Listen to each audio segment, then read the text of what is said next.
और शुरुआत अलवी साहब आपसे करते हैं। यूनाइटेड ऑपोजिशन है एक तरफ और दूसरी तरफ वन नेशन वन इलेक्शन की बात हो रही है। आपने तो सीधा बयान दे दिया कि नरेंद्र मोदी तुगलकी फरमान लेकर आए हैं। क्यों? तुगलक इसलिए कह दिया कि प्रधानमंत्री की आदत है वो पूरे देश को सस्पेंस में रखते हैं। नोटबंदी करेंगे, रात को 8 बजे के बाद आके ऐलान कर देंगे नोटबंदी है सुबह से, किसी को नहीं मालूम। अचानक आए, लोग परेशान हो गए, गर्मी का वक्त है, सैकड़ों लोग लाइन में लगे, कितने लोग मारे गए। कोविड का वक्त आया, अचानक आए, ऐलान कर दिया पूरा देश बंद है। मजदूर किसान सड़कों पे चला जा रहा है। वो तस्वीरें आज भी आंखों के सामने आती हैं तो तकलीफ होती है। अब बिल्कुल अचानक 5 दिन का स्पेशल सेशन है। सेशन पहले भी हुए हैं, ऐसा नहीं है कि पहली बार हो रहा है। स्पेशल सेशंस पहले भी हुए हैं, 2 बार या 3 बार। जी। अपोजिशन को कॉन्फिडेंस में लिया जाता है, अपोजिशन से बात की जाती है कि हम किस लिए बुला रहे हैं। आप अपोजिशन तो छोड़िए, अपनी पार्टी के लोगों को एतमाद में नहीं ले रहे कि आप सेशन के अंदर कानून कौन सा पास करेंगे। कोई कहता है वीमेन रिजर्वेशन आ रहा है, कोई कहता है कि यूनिफॉर्म सिविल कोड आ रहा है। आपको क्या लगता है? देखिए, मैं कोई एस्ट्रोलॉजर नहीं हूं जी, मैं तो सिर्फ इतना कह सकता हूं कि ये लोकतंत्र को कमजोर कर रहे हैं आप। ये तो तानाशाही की तरफ जा रहा है। आप कैसे अचानक ये बात कह सकती हैं? लोकसभा में नंबर भी इनका काफी बड़ा है, 300 के पार। इसका मतलब ये हरगिज नहीं है कि आप कन्वेंशन को नजरअंदाज, ये बिल्कुल इंपॉर्टेंट है। हाँ। ये आपके पास नंबर है, आपके पास संख्या बल है, आपके पास ताकत है, आपके पास रसूख है। ये कह रहे हैं कि लेकिन हमारे पास अब सारा विपक्ष एक साथ है। और अखिलेश यादव ने बोला जो 14 में आए थे वो 24 में जाएंगे। ये लिख के ले लो, लिख के ले लो, लिख के ले लो। देखो, एक बात अमीश जी बहुत साफ है कि जो लोग फील्ड में फिसड्डी हैं वो फिक्सिंग की कबड्डी में लगे हुए हैं। जो फील्ड के फिसड्डी अगर फिक्सिंग की कबड्डी में लगेंगे तो उनको 24 में 440 वोल्ट का झटका लगने वाला है। एक चीज। दूसरी जो अभी राशिद भाई ने बहुत इंपॉर्टेंट बात कही कि साहब किसी को पता नहीं, किसी को, तो राशिद भाई आप तो बहुत बहुत काबिल व्यक्ति हैं। तो एक बहुत अच्छा सा शेर है, लिहाज आंख का रिश्तों का डर नहीं होता जब एक शख्स के हाथों में घर नहीं होता। तो यहां आपके समय में क्या था, कैबिनेट डिसीजन बात करती थी, अमीश देवगन जी को पहले पता लग जाता था। प्राइम मिनिस्टर ऑफिस जो है वो कोई चीज फैसला बाद में करता था, मीडिया और सड़क पे बाद में पहले पता लग जाता था। तो जो उस समय सरकार का एक रोब था, इकबाल था, वो इकबाल पूरी तरह से धूल धूसरित हो गया था। लेकिन आपने इकबाल कुछ ज्यादा कर दिया है कि आपके नेताओं को भी नहीं पता हो। नहीं, इसलिए दूसरी चीज जो आपने कहा, अचानक बिल्कुल चोरी चोरी चुप्पे चुप्पे नहीं हुआ।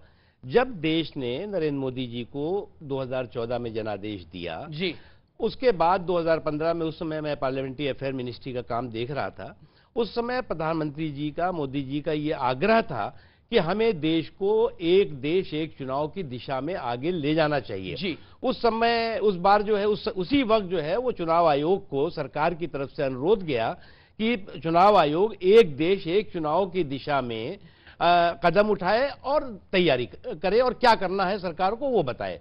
दूसरी एक इंपॉर्टेंट चीज आपको समझना होगा जी कि आज जो है वो देश का में जो है चुनाव का मकड़ जाल है।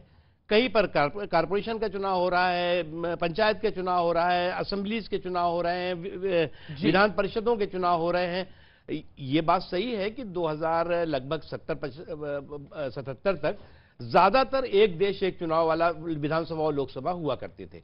बाद में जो है वो कई कारण आए, कई वजह आई जिससे कि बिखर गया। लेकिन आज ये देश की जरूरत है कि जहां देश कई चुनाव सुधार देखे हैं उसमें इस चुनाव सुधार की देश को बहुत ही सख्त जरूरत है। ठीक है, ये आपने एक इंपॉर्टेंट बात रखी है। मैं विनीत जिंदल का रुख करता हूं। विनीत जिंदल, सवाल आपका, एक छोटा सा सवाल राशिद अलवी के लिए।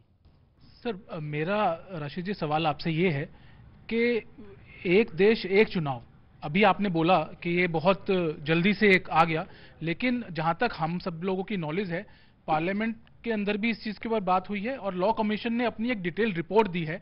उसके अंदर पॉस और कॉन्सिक्वेंसेस दोनों लिखे हैं। अगर उस चीज के ऊपर चर्चा होती है और लागू होता है सही समय से और सही टाइम से, तो मुझे लगता है कि इसके अंदर कोई ऑब्जेक्शन किसी को होना नहीं चाहिए।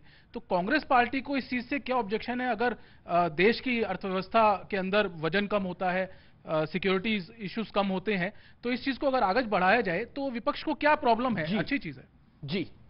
मैंने ये बात कही नहीं कि हमें एतराज है, हमें बिल्कुल एतराज नहीं।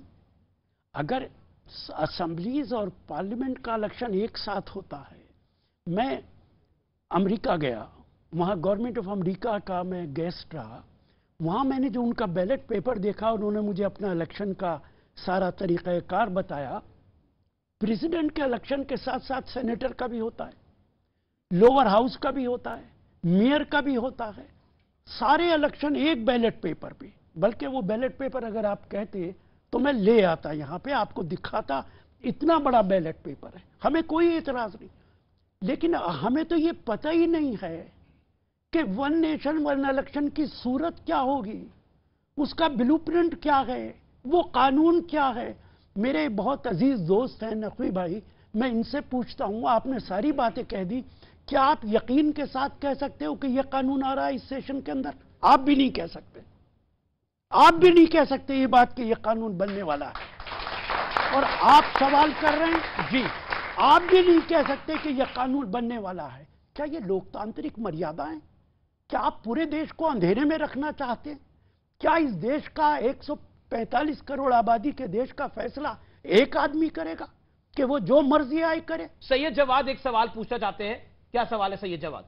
मुख्तार साहब, क्या ये बात सच नहीं कि इंडिया अलायंस के देखते मद्देनजर देखते हुए एनडीए जो है, भारतीय जनता पार्टी घबरा गई है, क्योंकि 2 ही बैठक के अंदर 200 रुपए सिलेंडर के दाम कम होना, तीसरी बैठक के अंदर इस तरीके का ये लेकर के आना, मध्य प्रदेश, राजस्थान, छत्तीसगढ़ में भारतीय जनता पार्टी की स्थिति अच्छी नहीं, कर्नाटक चुनाव हारने के बाद और हिमाचल चुनाव हारने के बाद स्थिति क्या है?